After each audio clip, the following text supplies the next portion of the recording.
buyer, intention of the taxpayer. Other indicators. What are the other indicators which indicate that you're not an investor but a trader in a particular activity? So that activity in the example that Debashish gave is of a spice trader also buying shares. So there are two activities. Right now let's focus on only one activity. I can certainly have more than one activity, but let's have just one activity of buying shares and selling shares. So in that activity, if for the purpose of that activity one has to decide whether it is business or capital gains, whether it is business or investment. One was of course the intention, which is a completely subjective matter, because how do you prove intention? It's very difficult, But these are more tangible, conditions or more tangible situations. One is the volume of transactions. How many, how many shares are you buying? Are you buying 10 shares or are you buying 1,000 shares? Totally in a year, total number of shares have you bought is 1 lakh or just 100 or 200? So total volume of shares, the frequency of transactions. Are you buying and selling every day? Or once in a blue moon, you come for, you get the panther from Moneylife, you stick to one script and you bought and then you forget about it. And then you sort of, stop looking at that newsletter. So the number of transactions, one is the number of the volume, the other is the frequency of transactions. Third is whether delivery is taken or not. A lot of people are saying I did intraday trading, and still that guy wants to claim that 15% benefit and pay only 15% tax, treating it as short term.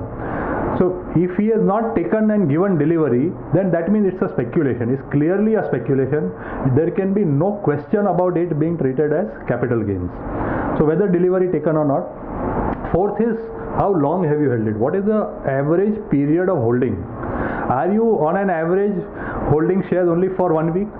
Buy today, next week sell, or are you buying today, next month sell, or are you buying today, after 5 years sell? Generally.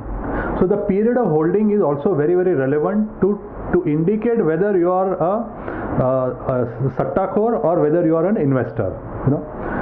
Whether it is an organized activity. So in that example that Debashish gave, it's a good example that he is basically a trader in spice, but he is, whatever profits he makes, he is putting in shares. Is it an organized? Is the activity of buying and selling shares an organized activity? Is it that he has kept two guys? He has hired two guys only to take care of all his, giving demat delivery into the bank every day, going to the broker, collecting the contract notes, going to the bank, depositing the check, etc. Doing research for himself and finding which shares to buy, etc. Is it that well organized? If it is highly indicative of a business and not an investment. How much time is devoted to the activity? Same guy, the spice merchant, he doesn't devote any time. He just picks up, the email of Moneylife, reads that thing, places the order, interested, if interested, otherwise just forgets about it.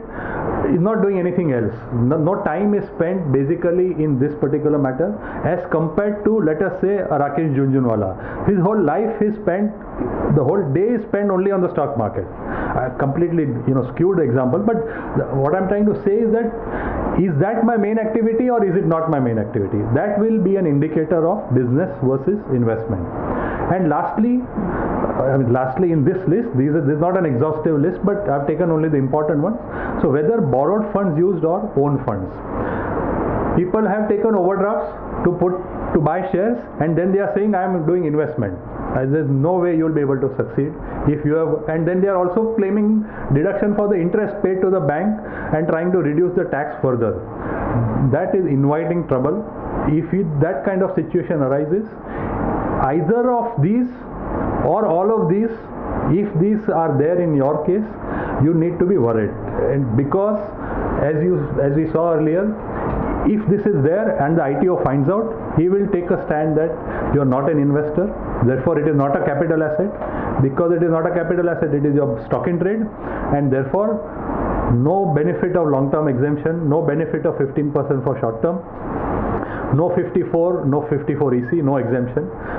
Just treat it as business income. Yes, sir.